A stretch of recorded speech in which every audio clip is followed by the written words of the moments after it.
Hi, everybody. Stefan Molyneux from Free Domain Radio, back with our old friend Peter Schiff, president of the Euro-Pacific Capital and a well-known commenter on all things financial, economic, and practical and theoretical. Thanks again. Of course, always a pleasure to chat with you, Peter. Always a pleasure to be on with you, Stefan, and I'm glad you're still doing this Free Domain Radio. It's probably one of the best podcasts out there. Well, thank you. So I did some videos on Bernie Sanders, inviting the Bernie Sanders supporters to come into a rational discussion of economics. And instead, I got Bernie Sanders supporters. No, I'm just kidding. Some of them are actually pretty good. But there are a couple of myths that are sort of floating around that I think are worth having a discussion about. And you certainly studied this a lot. The first is this, if I'm going to paint a mental picture or an image for the listeners, there's a big giant dam, like a big Hoover-style giant dam. And that is government regulation. And below are like the little people who have their sheep and their children playing in the pastures. This big giant dam of government regulation is holding back the sea of lava called corporate greed and banker greed and so on.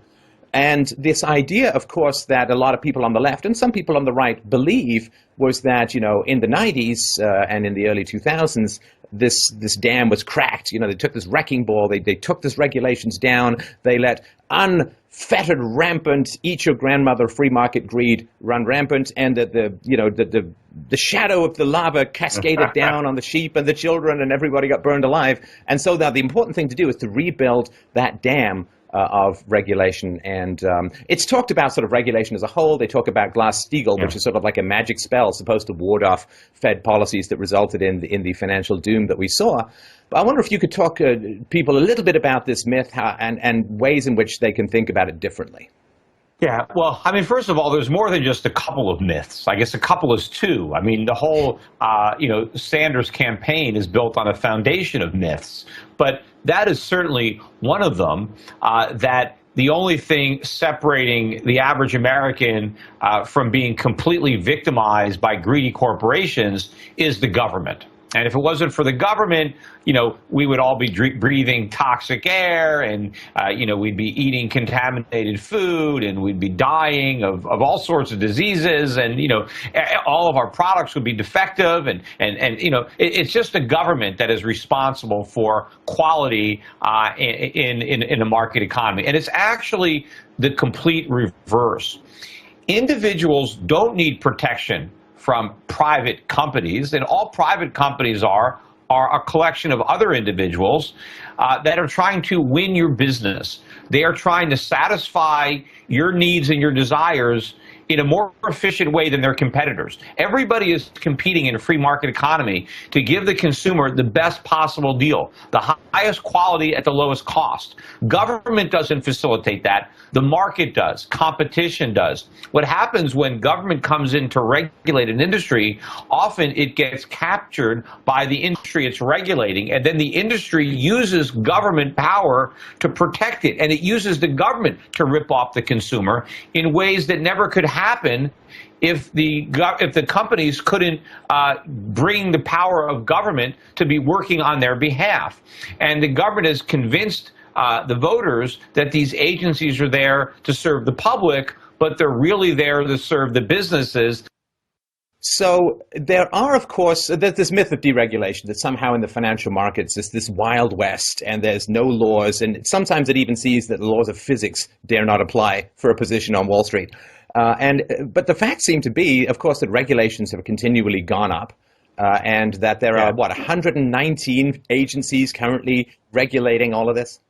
Yeah, in many cases, regulations act as a barrier to entry because the mere cost of complying with all these regulations is so high that it prevents new entrants into a business. It makes it harder for individuals to maybe quit their jobs and start their own company to compete with their boss because the cost of complying the regulations is prohibitively high. And that's great for the boss because it means, okay, I don't have to worry about more competition because people can't afford to start businesses because they can't afford to pay for all the costs. And of course, all the money that governments force businesses to waste on unnecessary regulation just runs up the cost of doing business, ultimately results in higher prices, which are paid for by the consumer.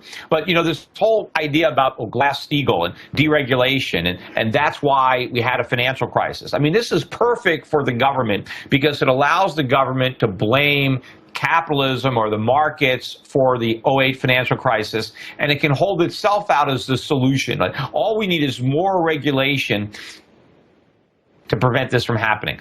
But the truth is that the financial crisis was not caused by a lack of regulation, but by an abundance, an excess of regulation. Yes, it is true that there was the repeal of portions of Glass-Steagall, and people point to that and say, you see, we repealed some regulations and look at the disaster that was created. But what you have to understand is that there were a lot of other elements that weren't repealed. And the fact of the matter is, there were some government regulations that were there to simply deter the damage being created by other government regulations. Like, one regulation is like a gas pedal, and then another regulation is like a brake. And so what we did is we repealed a brake, but we didn't repeal the gas. And so the government regulation created a problem, and it was no longer being offset by a counteracting regulation. And what I'm referring to is the government guaranteed all of the bank deposits. And when the government did that, when the government came up and said, hey, if you open up a bank account, don't worry about what the banker does with your money. Don't worry about how much risk the bank is taking. Just put your money in any bank. They're all the same because the government guarantees them all, right? And so once the government did that, they create a huge moral hazard. See, normally, before you put your hard-earned savings in a bank, you want to make darn sure that that bank is safe, that that bank is not taking a lot of excess risk. And even if you yourself are not necessarily smart enough to know the good banks from the bad banks, there would be plenty of companies in the private sector that would rate banks, that could let you know, kind of like a Consumer Reports, just like, most of us, we're not auto mechanics, but we can read an auto magazine and get an idea which cars are reliable, which cars, are better mechanically or perform better, and we can rely on experts. And the same thing would happen in the banking sector, except it doesn't, because nobody cares, because the government says not to care, because even if you put your money in a bank and it fails, well, no harm, no foul, you're going to get all your money back. So when the government did that, they took away all of the free market barriers to risky behavior on the part of banks. And so once they did that, they needed to counteract it. So now they had various regulations that controlled what banks can do with their deposits, because the free market was no longer going to do the job, so the government was going to do it. Now, over time, some of those government protections that were only necessary because of other government regulations were whittled away. And so there was a problem that helped create. But it wasn't because of the deregulation.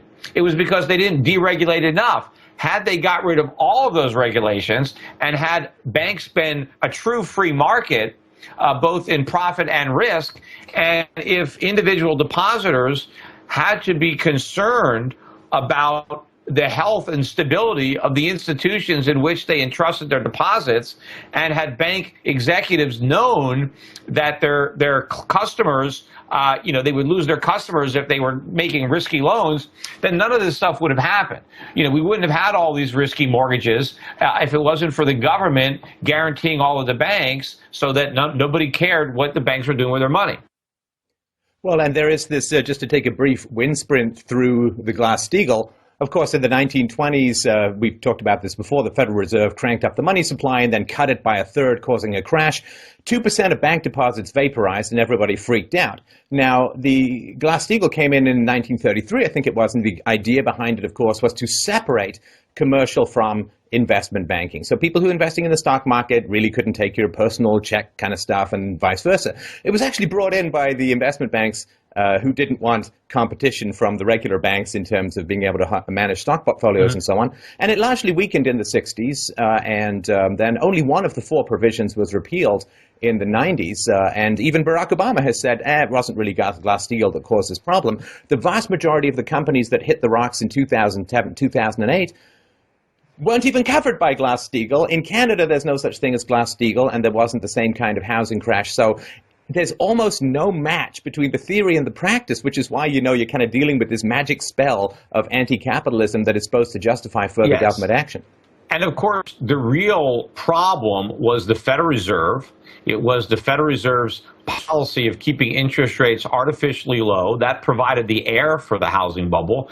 And it was the moral hazard supplied by Fannie Mae, Freddie Mac, and the FHA, all sorts of government entities that encouraged and guaranteed the mortgages of non-creditworthy borrowers. So it wasn't the free market that was creating these loans. It was the government that was encouraging and backstopping these loans, and that's the reason that they existed. So all of the fuel for the bubble was supplied by the government, whether at the Fed or directly by the U.S. government. And so the ensuing financial crisis was 100% created by the government. And even the fact that, yes, there were private actors in the free market that were part of it, but they only acted the way they did because of government-provided incentives and government-provided, backstops or guarantees. So it was the government that perverted private activity and private behavior. Had the government not been there, had the Fed not lowered interest rates to artificially stimulate the economy, had the government not been involved in the housing market, not been encouraging banks to lend money recklessly to non-creditworthy minority borrowers simply because politicians wanted to get the votes of the people that were getting the credit. Had the government not done that, there would have been no financial crisis. But then, of course, the government and guys like Bernie Sanders used that financial crisis to tell the voters, you see, look what capitalism did. Look what the free market did. We need the government to protect you. We need more government to make sure it doesn't happen again. And people believe that. They think that these bad things happen because of the free market, and that the solution is to make sure that we build that government dam stronger so that the free market doesn't do these bad things again. When in fact, we had a great economy, or we would have had a great economy, but the government came in and dammed it up. And now they want to make the dam bigger so that the economy is even weaker. Well, and of course, the mortgage-backed securities were the major way in which these bad loans were sort of cast out into the world to do their damage, and they're not even covered under Glass-Steagall legislation because they don't fall into either the categories. So the idea that Glass-Steagall would have somehow prevented this. Sorry, go ahead. Right, but the problem loans were predominantly subprime, or they were adjustable rate mortgages. So even they were prime mortgages, but they were adjustable rate. And a lot of these, again, mortgages never would have been originated if it wasn't for Fannie and Freddie, if it wasn't for the Fed. And of course, once the Federal Reserve ignited that housing bubble, and it kind of had a life of its own, it did alter the judgments of many people, and that a lot of people believed that this bubble was some legitimate new era in the housing market, and it corrupted people's thought processes. There was all sorts of greed that entered into the picture, and people were not seeing things that they otherwise would have seen had they not been blinded by the greed. But all of that started with the Fed. That's why, when President Obama initially started saying, Wall Street was drunk, and he blamed the collapse on the drunken behavior of the Wall Street bankers. And what I was saying back then was, yes, I agree with the president. Wall Street was drunk, but we have to look at who liquored them up. Where did they get all the alcohol that caused them to get so drunk and to act so irrationally? And the bartender was Alan Greenspan. It was the Federal Reserve that liquored everybody up. And it was no surprise to me that people acted the way they did once they were drunk on all that cheap money. But you have to go back to the source and look, why were they drunk, and go after that. Don't just say, oh, we need to make changes on Wall Street. Well, if now we have Janet Yellen pouring the same alcohol and Ben Bernanke pouring the same alcohol that Alan Greenspan did, well, everybody is getting drunk again. And all these new regulations aren't going to stop the next financial crisis. Actually, they're going to make it worse. Well, and of course you have Alan Greenspan, who I'm not sure is halfway between a Bond villain and a villain out of Ayn Rand, going back into Congress after they dragged him out of retirement. Because, of course, in the 90s, Greenspan was saying, oh, the market is self-correcting, it's self-regulating, you don't need all those regulations and so on. And this was publicly promulgated, of course, and everybody waited for the pride that comes before a fall. Then he was dragged back out of retirement. He was put in front of Congress, and he said, whoa, I guess it's not that self-regulating. I must have been wrong, and so on. And I mean, I can understand why he'd want to bury the bodies because he knows where they are, but that kind of statement did not exactly help the case of those of us more into the free market.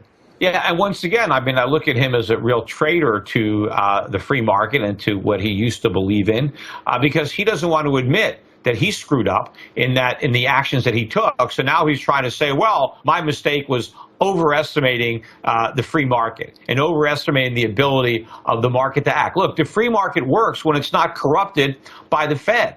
So the free market would have functioned had Alan Greenspan allowed it to. But Alan Greenspan basically prevented the market from functioning by artificially lowering interest rates and keeping them too low for too long. That is what corrupted the free market, because we didn't have a free market in money. We didn't have a free market in interest rates. We had a command economy. We had the Federal Reserve dictating that monetary policy, and that distorted the free market. And what happened in the financial crisis was the market was trying to fix what the government, what the central bankers had broke. And that process involves a lot of pain as you're trying to right all the previous wrongs. Just like the pain of, going into rehab when you're trying to get healthy because you used to be a drug addict, right? And so it's not the fault of the rehab that you're going through such a tough withdrawal. The problem is that you develop this drug habit in the first place. And, so Greenspan is being utilized really to try to justify even more government. And rather than admitting his own culpability, he's now trying to blame the problem on the free market and saying, well, I just had all this faith in the free market and, I shouldn't have. And this this plays right into what the government wants, because they want to discredit the free market because that justifies more government, bigger government. And the ironic consequence is the bigger the government gets, the less of the free market we have, the worse the economy is, the more problems we get. And now the government can say, oh, you see, we need even more government. So it really helps the government. The worse the economy is, the bigger the government gets. And then it's just a self-perpetuating spiral. Now, another criticism that free market economics is undergoing these days, possibly with the resurgence or the advancement of the Bernie Sanders campaign, is the idea that in free trade internationally, when U.S. workers are kicking around $33 an hour in total labor cost, and you've got like $1.50 out in India and China, that the arbitrage between first world and second or third world countries is so high that the giant sucking sound of all of the manufacturing jobs and labor jobs heading overseas is inevitably the result. And the number of unemployed people in India is bigger than the entire American workforce, so there's no way that enough cheddar sliding downhill is going to fill them up to the point where it raises their wages in a competitive way. Now, this seems plausible. And, when I first read this, I'm like, well, I'm pretty into free markets, but I can see. But then as I start to dig into more dollar reserve currency and, of course, a bunch of other factors, what do you think is driving so much of this, the exporting of what used to be the ladder to the middle class for the lower classes, in particular, the manufacturing jobs and so on? Well, a lot of it has to do with the regulatory and anti-business climate that permeates the United States. It is certainly expensive to do business here, not just labor costs. I mean, that's only a part of it, but the regulatory cost and also litigation and the expense involved in trying to avoid litigation. This is a very hostile environment that has been created here.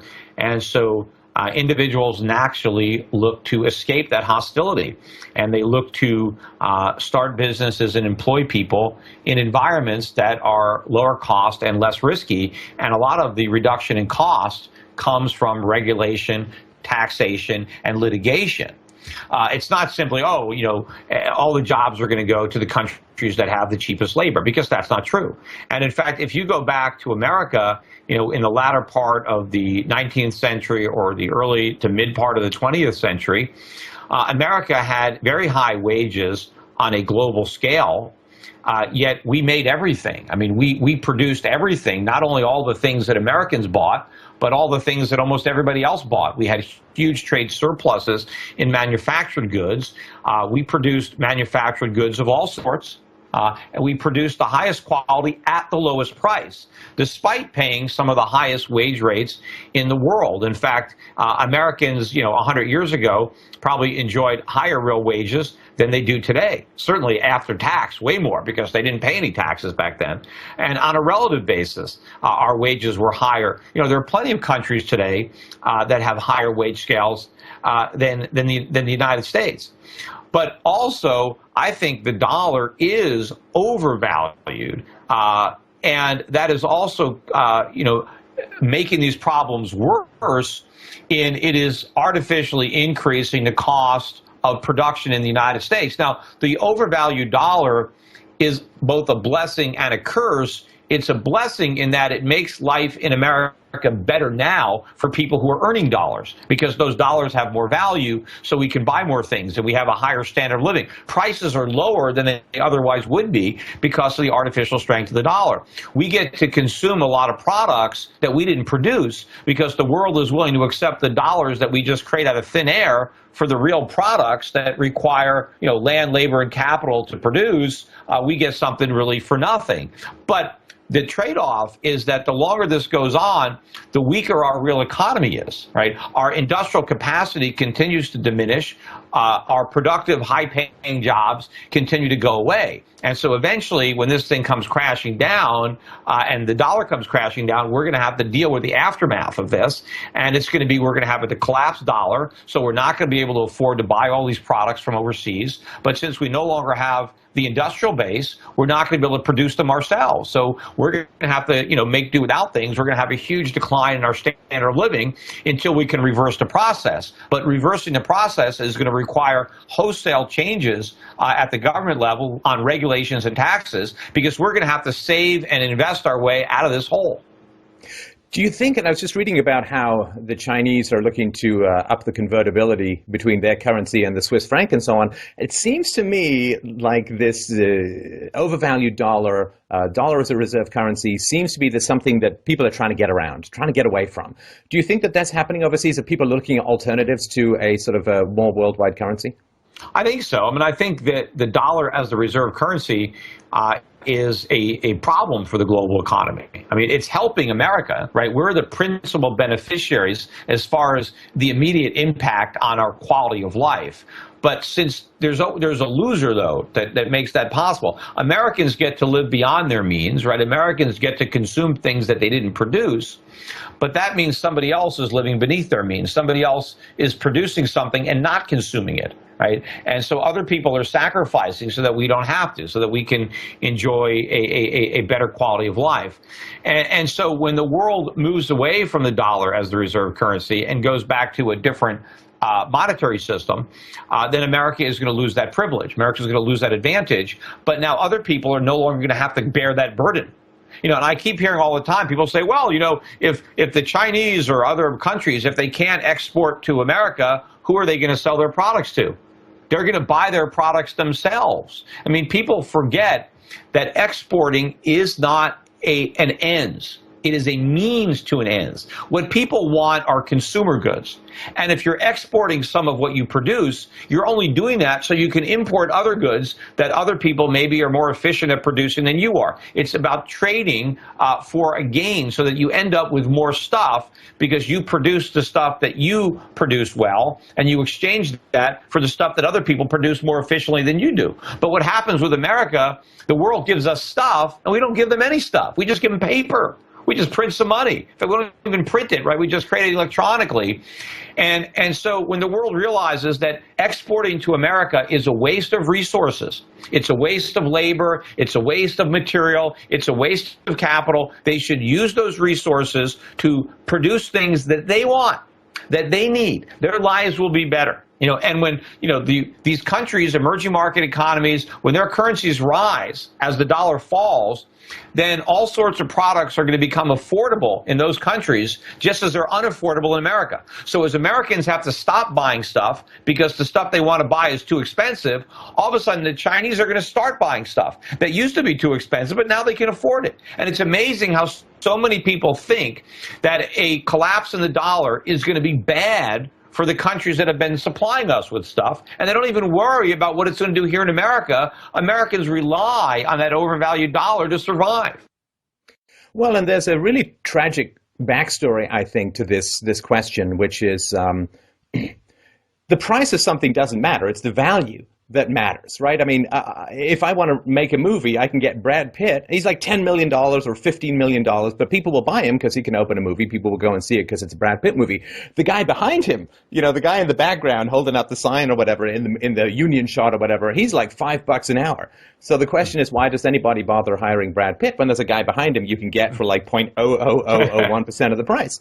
And the question to me is, how is it possible that America invests, you could pushing $250,000 in every single student. They go through 12 or 13 years of government education, and they emerge from that government education unable to compete with people thousands of miles away who speak different languages. They don't seem to have any of the job skills that would give them the competitive advantage that would allow them to go out and compete equally. Because the fact that American workers paid $33 an hour doesn't mean that they're worse than people paid $1.50 an hour, any more than Brad Pitt with his $10 million is worse than the guy $5 an hour. How is it possible that the school system has become so degraded that they're pushing people out and they can't compete with anyone? Well, what do you expect from a government-run enterprise? And remember, the schools are not run for the benefit of the students. They're run for the benefit of the administrators, of the teachers' unions, of the politicians. The students are just, part of the process, but it's not student-oriented, right? I mean, in a private school, it is. But in a public school where the children are forced to go to school and the parents really have no choice, then what they care doesn't even matter. And so the schools are really run in a way to keep people out of the labor market. I mean, we waste the formative years. I mean, so many young Americans are in school until they're 23, 24, 25. Some stay in school until they're 28, 30 if they get a few different degrees. But these are the years where they should be learning how to do something. And, there are a lot of kids that, by the time you're in 8th or 9th grade, I mean, your parents know, is this kid cut out for academics? I mean, what are my kids' talents? And, not everybody is cut out to be a rocket scientist or, and people could recognize earlier on that, look, certain kids, learning a trade, learning how to do something is a lot better than just staying in school and pretending that, you're getting some kind of an education when you're really not. And we're spending a fortune. We're spending a tremendous amount of money on taking kids through this process. And we're doing a disservice to the child because he's growing up without any skills that he could have accumulated. And if he went to college and he took on and he borrowed the money, now not only doesn't he have any marketable skills, but now he has debt. But the cost to society of wasting all these resources on all this public education and on all these colleges, this is another example of why education is too important to entrust to government. Let the free market take over this function. And people say, well, if it's up to the free market, nobody will, if we can't let the free market do it because nobody will be educated. I mean, so you don't trust parents? I mean, obviously parents want to educate their children. And they know their children's limitations. They know their children's strong points and their talents. And if there's a child who really is academically proficient and is a really bright kid, then they're going to want that child to go to college, and they're going to pay for it. They're going to guide them. I mean, nobody is going to take better care of their kids than their parents. We don't need the government. I mean, to say that without the government, nobody would be educated, it's like saying, well, without the government, we'd all starve to death. Without the government, we'd all be naked. I mean, the free market can satisfy our need for clothing, our need for nourishment, our need for housing. It can also satisfy our need for education. And, and people always say, well, it's not fair. If the private sector does it, the rich are going to get better educations than the poor.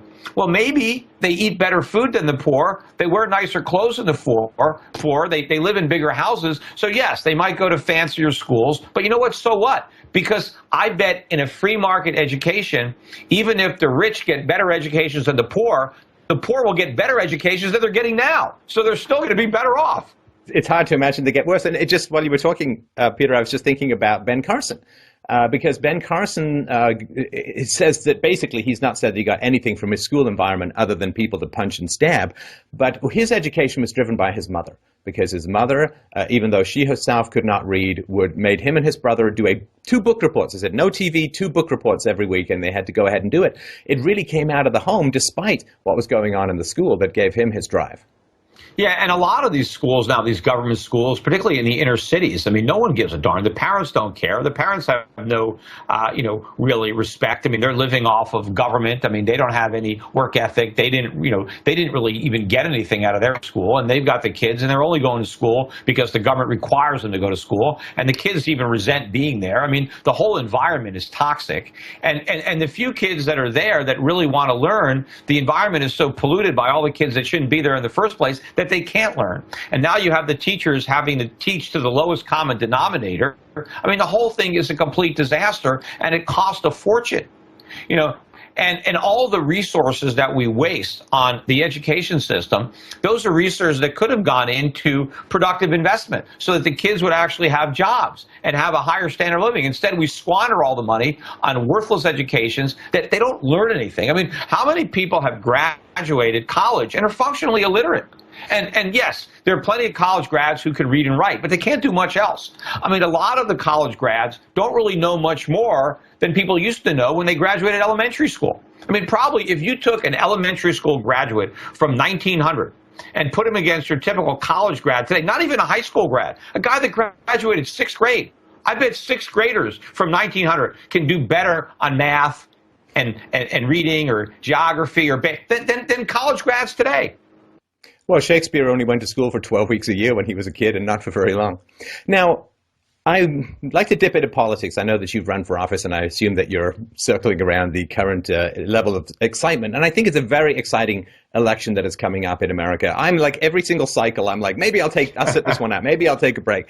But then when you have like Bernie Sanders versus Donald Trump, or Hillary Clinton versus Ben Carson or Ted Cruz, it really does seem like Clash of the Titans and a giant fork in the road for America. And I can't think of an election in the past that has had such a wide divergence of ideologies as the one that's coming up. What are your thoughts on am I completely out to lunch, being out of the country or whatever? Or? Well, it might depend on the candidates. I mean, yes, if it's Bernie Sanders is about as far left as we've ever gone, right? But it still looks like the Democrats are more likely to nominate Hillary Clinton. And I don't know how much further to the left, or if she is further to the left, than Barack Obama or any one of a number of, we had Hubert Humphrey ran for president, or McGovern. I mean, we've had some pretty liberal guys, run for office. And so I don't know that Hillary is, any more radical than they are. But Bernie Sanders clearly, to me, would probably represent the sharpest turn to the left. And he's not even embarrassed about admitting that he's a socialist. He's trying to maybe redefine it. Well, I'm a European socialist. Like somehow that makes it better. But depending on who the Republicans nominate, yes, there could be a sharp difference in ideology. Certainly, if Rand Paul got the nomination, I mean, he'd be very different from what we've had in Republican nominees. But even if it was a Ted Cruz, or even a Carly Fiorina, or maybe even a Rubio. Obviously, these guys talk about limited government, but I don't know how much different. Other than Rand, Rand could be a wild card. Trump, I don't know. I mean, Trump. What I like about Trump is he speaks, about a lot of the problems that a lot of candidates ignore, but his solutions are completely wrong. But at least he's identifying serious problems. Now, I don't know whether his solutions are simply what he knows is going to play well at the polls, or if he actually believes them. I don't know. I mean, maybe he really knows that those solutions won't work, but if he campaigned on the actual solutions that would work, he wouldn't get the support. So you don't know. I mean, he's kind of a wild card. He could be a great president, or he could be a horrible one. I don't know, right? Because you don't really know if he's honest or if he's just saying what he thinks will get him elected. But we know all regular politicians mostly just say what is going to get him elected, because that's why they're politicians. So, who knows what they actually think. But if you look at the debates clearly no candidates are really leveling with the public about the severity of the problems and what it means in the way of sacrifice. Nobody is saying that we're broke and that the government can't keep its promises. Everybody is talking about, I'm going to save Social Security, I'm going to save Medicare. Even when Donald Trump talks about repealing Obamacare, he basically wants to replace it with something that sounds just like it. In fact, every Republican candidate wants to replace Obamacare after they repeal it. Why can't they just repeal it? Right? The Republicans always want to criticize the Democrats for wanting to give people something for nothing.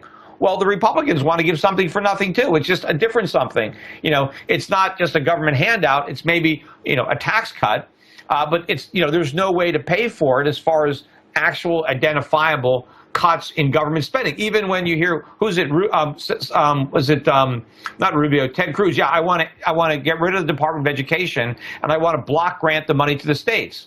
Well, I mean, how about get rid of the Department of Education and just not spend the money? If we get rid of the department, but then we just give the money to state governments, I mean, why is that a big improvement? I mean, so if the federal government just takes money from the citizens and then redistributes it to other governments, I mean, why is that good? That's not much progress. I mean, could it slightly be better? Yeah, probably. But how about just end the Department of Education and then it's over?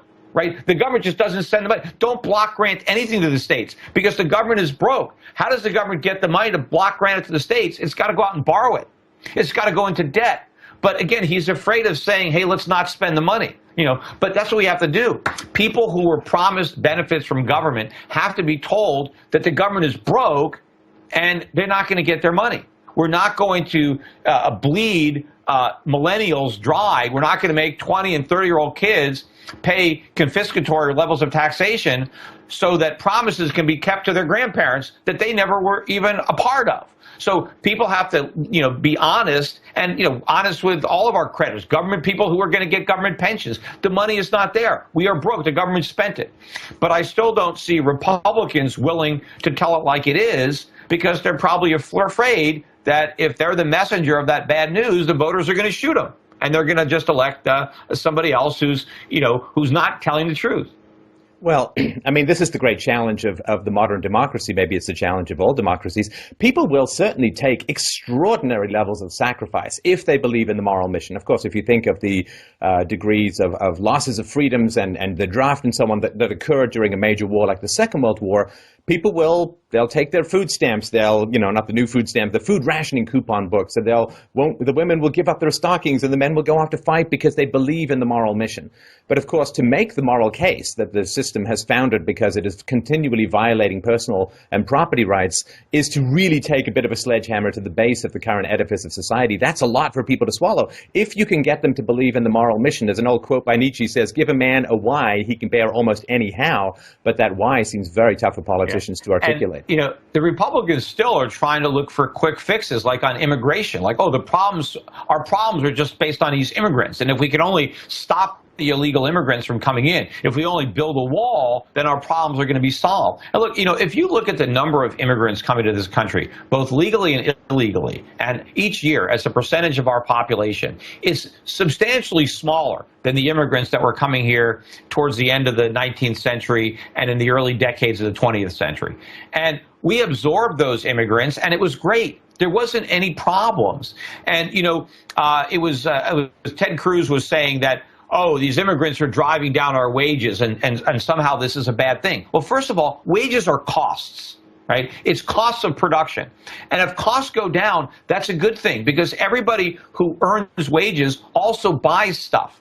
And the lower the cost of making stuff, right, the more you can buy, the lower the price. Look, a lot of people hire illegal immigrants to take care of their lawns, right? So they save money. If they had to hire somebody legal, it would cost a fortune or they'd have to do it themselves. What about all the people in California, all the working women that have housekeepers or nannies that watch their kids? If it wasn't for the ability to hire illegals, they couldn't hire anybody.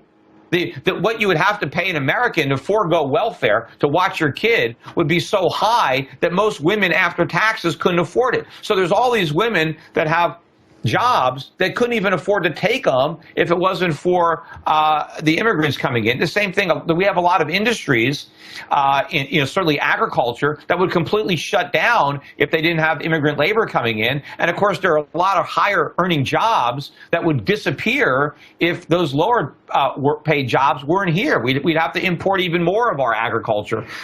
So we don't. It's not a bad thing. I mean, if you have to take your car to get fixed, do you want the mechanic to charge a lot or a little? If some mechanics are coming in from overseas, then that brings down repair bills. That's a positive. If you've got some tailors coming in, some skilled craftsmen, some plumbers, some electricians, and if that brings down the rates of a plumber or an electrician, is that a bad thing if you have to call up an electrician and you can get it cheaper? I mean, so the fact that immigrants come and they bring their skills and they compete for, and they sell their services to Americans.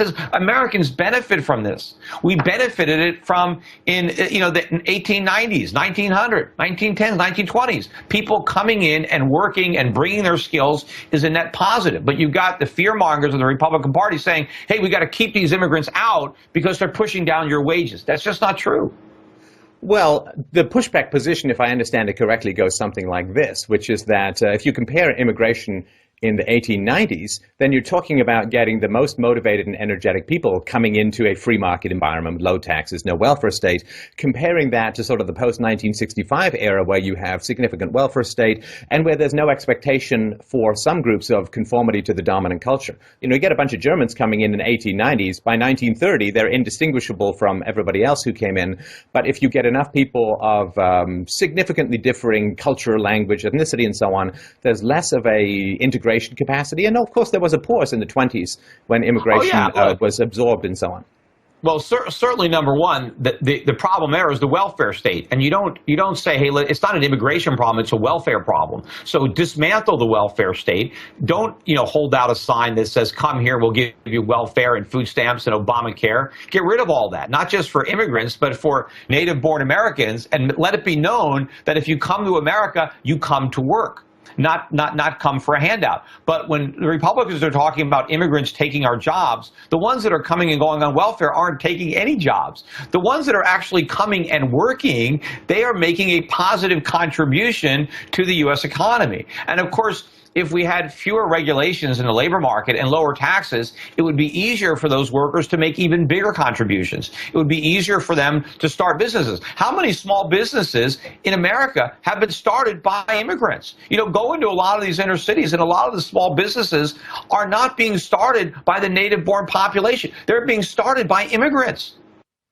Well, that's true. They do disproportionately get federal loans for that purpose, which is not to say that all of those businesses are unviable. But I think the position from the Republicans, and as you know, it's not exactly my major party of affiliation, but the position from the Republicans is if you get more people coming into the country who are disproportionately on welfare, your chances of getting rid of the welfare state go down significantly. That is true. I mean, if your reason for cracking down on immigration is to limit Democratic voter turnout, and I could see the rationale there, right? We don't want more Democrats coming in, right? Because that's the immigrants that are coming in today are probably disproportionately likely to vote Democrat. And so if it's about a political aspect, that's a different argument. But the way the Republicans really need to change the debate is we need to turn off the welfare magnet. That's what will stop the bad immigrants from coming in, but won't stop the good ones from coming. But believe me, if Donald Trump could actually accomplish, let's assume that we can build the wall and make Mexico pay for it, which, is ridiculous. But let's say we could, and somehow economically we can round up all the illegals and their families and export them.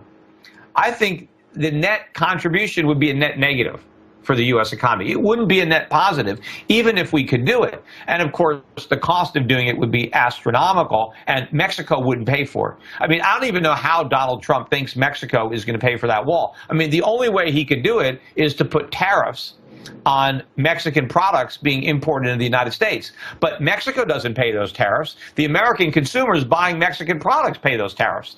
So there's no way to just send Mexico a bill and then and have them pay it. Like on Saturday Night Live, somebody from Mexico shows up and hands them a big check. That's just not going to happen. Maybe what they're going to do is the next time that the Mexican peso collapses, they won't bail it out to the tune of whatever the wall costs. Then maybe that's how it's going to work. Now, let me close off by asking one question that I absolutely know we're going to get in the YouTube comments and in the inbox from this show. And I think it's a good way of talking about division of labor and differential advantage. Okay. YouTube comments, whenever we do a show together, at least half a dozen people to a dozen people ask the following question. Hey, Peter, if gold is so valuable, why are you selling it for dollars via Schiff Gold? I mean, come on, if it's so valuable, you should be wearing it. You should be eating it. You should have your underpants made of it. I mean, why are you possibly trading it away if it's going to be so valuable? Well, I mean, if I owned all the gold that I was selling, right, I wouldn't even need to sell it, right? I'd be very wealthy. But no, see, we don't sell gold out of inventory. I'm not sitting on a pile of gold that I'm trying to unload. Hang on, I'm just going to look here. Wait a second. Let me just check. Okay. If I had a pile of gold, I mean, I have my own pile, but it's not nearly as big as, the pile that, theoretically we would have to fill all the orders that we get at Schiff Gold. No, I'm a middleman, right? I buy wholesale and sell retail. So I'm encouraging people to buy gold, and I'm helping them buy it from other people who I believe are foolish enough to sell it. But I'm not selling my gold. I'm still buying gold for myself. I'm still taking some of the money I earn and increasing my ownership in gold and gold stocks and silver and things like that. But the reason that when I sell gold, the reason that I sell it for dollars is that's what my clients have, right? And I want to help them replace their paper dollars with real money, real gold. But then most of the money that I get, I've got to pay my rent. The landlord wants dollars. I got to pay my salaries to my workers. They need dollars because their landlords want dollars, or the bank wants dollars on their mortgage, or they got to pay their electric bills, or they got to go to the grocery store. And of course, I have suppliers to pay. I have I got the phone bill. I got the FedEx bill. We've got a lot of costs. But once I subtract all my costs from all my revenues, to the extent that I have some profit left over, yes, I choose to invest some of my profit in buying some gold for myself too, right? But to say that I'm just, telling people to buy gold because I want to get rid of mine, I haven't sold an ounce of gold. I have more gold today than I had 10 years ago. Even though we've been selling all this gold, I'm not selling my gold. I'm still buying gold, just like I'm advising other people to do. Buy gold, buy silver. I'm buying gold stocks. And yes, over the last few years, gold has gone down. Gold mining stocks have gone way down. And so I would have been better off personally, and certainly people would have been better off personally not having bought any a few years ago and buying it all right now. But, that's easy with the benefit of hindsight. We didn't have the benefit of hindsight 2 or 3 years ago to know that we would have this big a correction. But we're fortunate enough to be able to take advantage of the correction, because I've never advised anybody to go all in. Hey, put 100% of your money. I have 5 or 10%. And of course, as the price of gold goes down, well, now if you had 5 to 10% of your money in gold 3 years ago, well, now the price is down. You don't have 5 to 10% anymore, so buy more. Take advantage of the fact that gold has gone down, and take more of your earnings and more of your wealth. And it's an opportunity, because I don't think it's going to stay down. And I think the fact that gold went down before it ultimately takes off is just going to allow a lot more people to get on board who didn't have any gold at all to buy some. And it's going to allow some people who already bought some gold and silver to buy some more.